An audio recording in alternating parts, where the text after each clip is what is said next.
रावसाहेब, आज शिवसेना साठीत आलेली आहे. या साठीतल्या शिवसेनेच्या वर्धापन दिनाचं प्रमुख वैशिष्ट्य काय? शिवसेनेचा आज साठीचा सोहळा आहे. हिरक महोत्सव खऱ्या शिवसेनेचा. आता 60 वर्ष हा एक मोठा कालखंड शिवसेनेनं पाहिला. बाळासाहेब ठाकरेंनी, त्यानंतर माननीय उद्धव ठाकरे यांनी 60 वर्षापूर्वी मराठी माणसाच्या न्याय हक्कासाठी स्थापन झालेली ही संघटना या संघटनेला ही संघटना 6 महिनेही टिकणार नाही, शिवसेना असं तेव्हा बोललं जात होतं चेष्टेने. आणि मुंबई ठाण्याच्या पलीकडे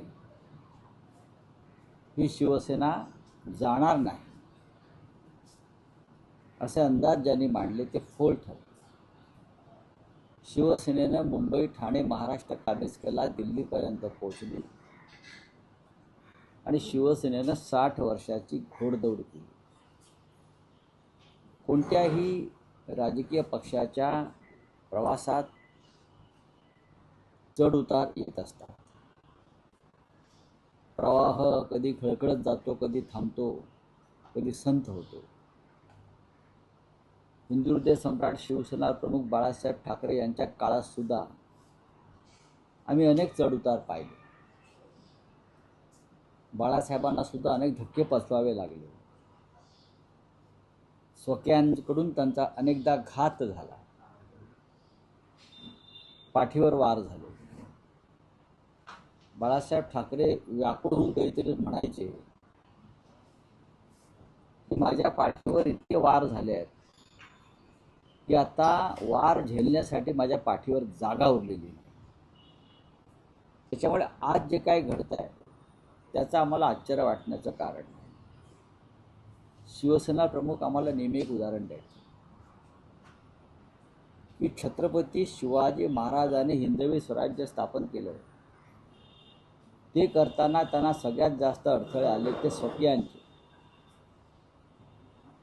शिवाजी महाराजांनी किमान 200 लढाया त्या स्वकीयांबरोबरच त्यांना लढाव्या लागल्या. तेव्हा कुठे त्यांना आपलं कार्य, आपला झेंडा फडकवता आला. आणि ते जीवन, तो संघर्ष शिवसेनेच्या वाट्याला आला. कारण शिवसेना हे छत्रपती शिवाजी महाराजांचंच कार्य पुढे नेते. त्याच्यामुळे सूर्याजी पिसाळ, खंडोजी खोपडे, ब्रुटस, मीर जाफर हे आमच्या वाट्यालाही आले. आता 4 वर्षापूर्वी आमच्यामध्ये एक मीर जाफर निर्माण झाले किंवा ब्रुटस निर्माण झाले म्हणून त्या शिवसेनेचं कार्य थांबलं नाही,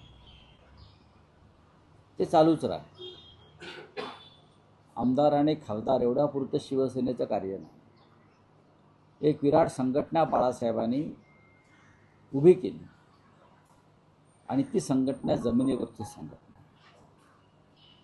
मधमाशांना जसे तुम्ही किती मधमाशाची पोळी काढली तरी नवीन नवीन मधमाशांची पोळी आणि मुंग्यांची बारोळं निर्माणच होत असतात, तसं शिवसेनेचा आज हा 60वा वाढदिवस आहे.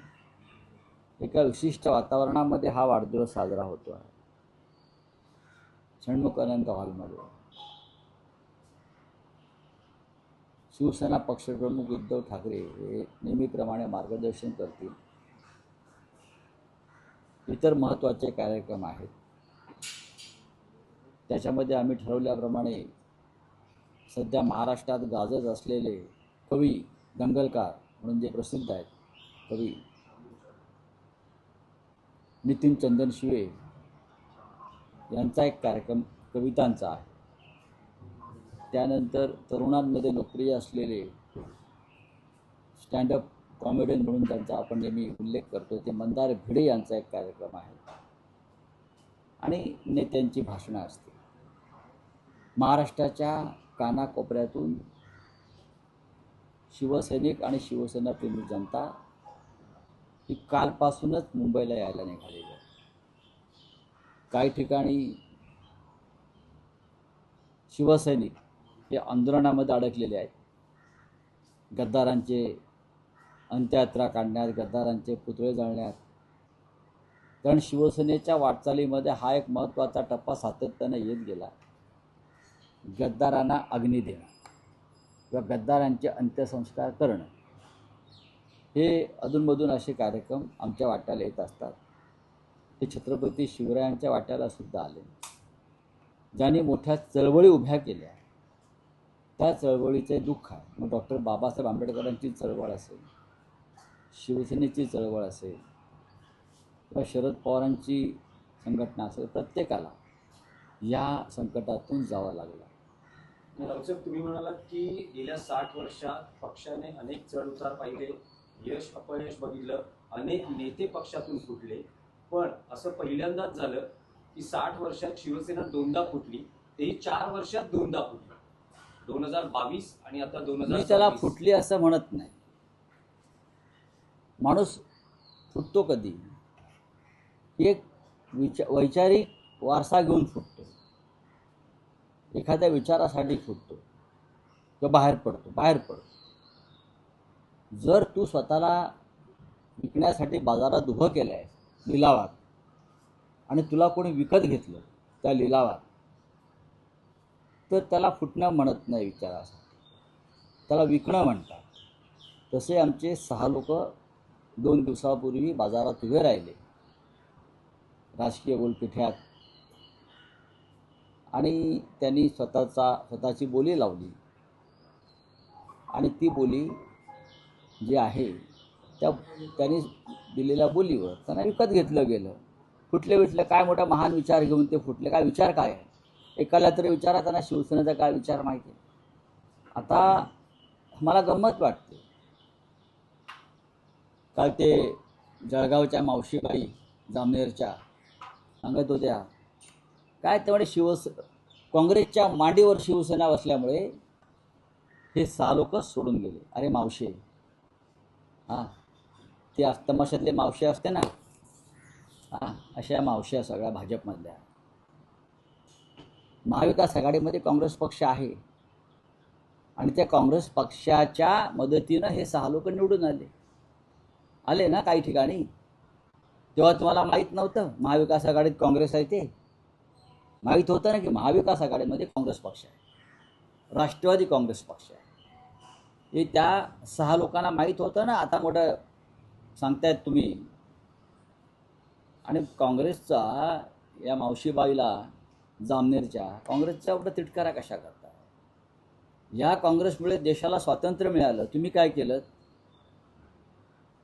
या काँग्रेसमुळे देशाला स्वातंत्र्य मिळालं. लोक तुरुंगात गेले काँग्रेसचे, क्रांतिकारक झाले. तुम्ही दाखवा ना क्रांतिकारक देशासाठी ज्याने आपला प्राणाचं त्याग केला, असा कोण आहे का तुमच्याकडे भारतीय जनता पक्षामध्ये? आम्हाला सांगा. किंवा उगाच हे बोलू नका काँग्रेसचे नावं घेऊन. आणि काय ते म्हणे बंड केलं. कसलं बंड? बंड भगतसिंगांनी बंड केलं, 50 कोटी घेतले होते काय? राजगुरूने क्रांती केली, 100 कोटी घेतले होते. बंड आणि क्रांतीला बदनाम करू नका. भारतीय जनता पक्षाच्या लोकांनी कधी स्वातंत्र्याच्या काळात किंवा इतरत्र कोणते बंड किंवा क्रांती केली नसल्यामुळे त्यांना बंड आणि क्रांतीची व्याख्या माहीत नाही. हां, बंड केलं म्हणे, बंड केलं. यांचं बंड, कसलं बंड? बंडही नाही, फूटही नाही. यांनी स्वतःला बाजारात उभं केलं विकण्यासाठी, बोली लावायला सांगितली, बोली लागली, ते निघून गेले. तुम्हाला आजची गंमत सांग, अजूनही हे लोक मुंबईत नाही आहेत. यांच्यामध्ये मंत्री कोणी घ्यायचं ह्याच्यावरून वाद सुरू झालेले आहे. तेव्हा तोडगा असा निघालेला आहे की मंत्रिपद एकालाच मिळेल, आणि त्याची भरपाई म्हणून उरलेला 5 जणांना आणखीन 25-25 कोटी रुपये देते. पण तुम्ही आता गोंधळ घालू नका. एकाला मंत्री करू, आणि जे मंत्री होणार नाहीत त्यांच्यासाठी अजून 25-25 कोटी रुपये या वर्षभरात देऊ. असं त्यांचं रात्री मांडवली झालेली आहे. यांच्याकडून तुम्ही बंडाची किंवा विचारांची काय अपेक्षा करता? त्यांच्या मतदारसंघात प्रेतयात्रा काढतायत लोक, हे बिळात लपून बसलेले आहे. बरं, हे बाहेर पडू शकत नाही. यांना पोलिसांचे बंदोबस्त लावलेले आहेत का? तुम्ही काय गुन्हा केलेला नाही, तुम्ही काय पाप केलेलं नाही, तुम्ही स्वच्छ आहात ना. मग तुम्हाला आता पोलीस ताफा एवढा मागे पुढे कशा करता? आणि या राज्याचं पोलीस खातं फक्त गद्दारांच्या रक्षणासाठीच आहे का? कायदा सुव्यवस्था ढासळली आहे या महाराष्ट्रामध्ये. महिलांवरचे अत्याचार वाढलेले आहेत, खून दरोडे वाढलेले आहेत, हत्या वाढलेल्या आहेत, फसवणुकीचे किडनॅपिंगचे गुन्हे वाढलेले आहेत. पण संपूर्ण पोलीस दल देवेंद्र फडणवीस यांनी जर गद्दारांच्या रक्षणासाठी लावला असेल तर हा जनतेच्या पैशाचा अपव्यय आहे. गद्दाराने त्यांच्या हिमतीवर गद्दारी केली आहे ना, मग हिमतीवर फिरून दाखवावं ना. तुम्ही हिमतीवर गद्दारी केली, तुम्ही हिमतीवर 50-50 कोटी रुपये घेतलेत, तुम्ही हिमतीवर 200-200 कोटीचे ठेके घेतलेत. मग त्याच हिमतीवर तुम्ही रस्त्यावरती मोकळेपणाने फिरा खासदार म्हणून. लाज असेल तर खासदारकीचा राजीनामा द्या, ही माझी मागणी आहे पक्षातर्फे. ज्या पक्षाच्या चिन्हावर तुम्ही निवडून आलेला आहात, ज्याच्यासाठी आम्ही रक्ताचं पाणी केलेलं आहे उद्धवजींनी, पक्षानं, कार्यकर्त्यांनी, थोडी जरी लाज शिल्लक असेल, ज्यांनी खोट्या शपथा घेतल्या आपल्या आईबापांच्या आणि साईबाबांच्या आणि आई भवानीच्या, त्यांनी त्यांच्याकडनं काय अपेक्षा करा? राजीनामे द्या आणि उघडपणे जनतेला सामोरे जा. होय, आम्ही राजीनामा दिला आणि आम्ही पुन्हा निवडणुकीला सामोरे जातो. तुमच्यात हिंमत असेल ना तर एक करा. माझं त्या भाजप जे लोक त्यांचं जे काय समर्थन करतात त्या गद्दारीचं ना, मी काल सांगितलं आहे आणि हे सगळ्यांच्या माझ्या पक्षाच्या वतीनं मी सांगतो. अर्धा तास फक्त ईडी CBI मिळू द्या. भाजपचे महाराष्ट्रात 7 तुकडे होते आणि सगळ्यात आधी पक्ष सोडणाऱ्यामध्ये गिरीश महाजन असते. एवढ्या भानगडी आहेत त्याच्या. जे 6 खासदार गेले त्यांच्यामधून ओमराजे निंबाळकरकडून अशी माहिती मिळते की मी कुठल्याही पत्रावर सही केली नाही.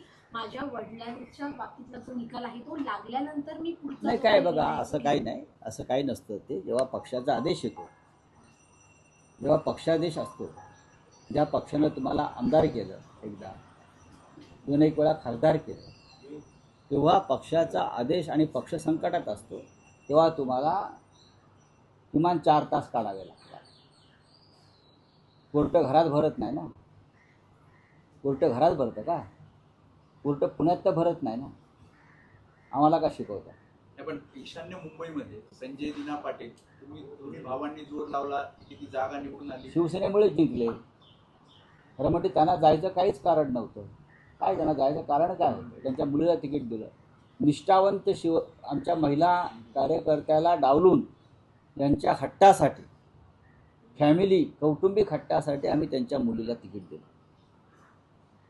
सगळ्यांचा विरोध होता. मुलींना आज वर्धापन दिनाच्या शुभेच्छा दिल्या. त्या सोबत आहे. बाळासाहेब ठाकरे पक्षाबरोबरच आहेत. वडिलांचं काय विचार? वडील तर म्हणाले की काल तुम्हाला पण सांगितलं त्यांनी की मी येतोय. मग का नाही आले? आम्ही वाट बघत होतो. आम्ही काल खासदार संजय दिना पाटील शिवसेनेचे, त्यांची काल दिल्लीमध्ये आम्ही वाट पाहत होतो आणि आम्हाला खात्री होती की ते येतील व्हीप बजावल्यावरती. त्यांना यावं असं का वाटलं नाही? काल पक्ष संकटातून जात असताना, संकटाशी झुंज देत असताना आपलं कर्तव्य बजावावं असं ज्यांना वाटलं नाही, त्यांनी आता उगाच कशा करता कोणी अकलेचे कार्य करावे. जिल्हा प्रमुखांची बैठक बोलवली आहे. या बैठकीमध्ये उद्धव ठाकरे काही आदेश देणार, जे 6 ठिकाणी जे खासदार फुटले. नाही, आदेश देतील ना ते आज. ऑपरेशन तुर्वा तुम्ही जे म्हणताय, अधिकृत भूमिका असणारी पक्षाची की यापुढे या खासदारांना कळेल तुम्हाला. रावसाहेब 6 खासदार फुटल्याचं हे ऑपरेशन टायगर सक्सेस झाल्यानंतर आता पुढच्या टप्प्यामध्ये 50 नगरसेवक संपर्कात आहेत शिंदेच्या आणि 16 तुमच्या माहितीसाठी सांगतो आमदार. तुम्हाला, तुम्ही आजचा वॉशिंग्टन पोस्ट वाचा किंवा न्यूयॉर्क टाइम्स वाचा. त्याच्यामध्ये तुम्ही जे म्हणता ना हे फुटणार 50, परवा मोदी आणि ट्रम्पची भेट झाली. दोघे बोलतायत बघा, कोणत्या भाषेत बोलतात ते माहीत नाही, पण ते बोलतायत दोघे असे एकदम. त्यात मोदी ट्रम्पला सांगताय, बाबा ट्रम्प सावध, तू शिंदे इकडे येतोय, तुझे 40 खासदार फोडतोय मग. असं मोदींनी ट्रम्पला सांगितलं आहे. तुम्ही जे प्रश्न विचारताय ना ते निरर्थक आहे. नाही राऊतसाहेब, यातलं एक असं काय कोण आहे 50 फोडणार, 60 फोडणार? ज्यांना विकत जायचं आहे ते कुठेही जातील ना, त्यांची काय हिंमत आहे फोडण्याची? मी मगासपासून म्हणतोय ना, सत्तेवरती बसलेला आहात, ठेकेदारीचा आणि महाराष्ट्राचा लुटीचा पैसा आहे.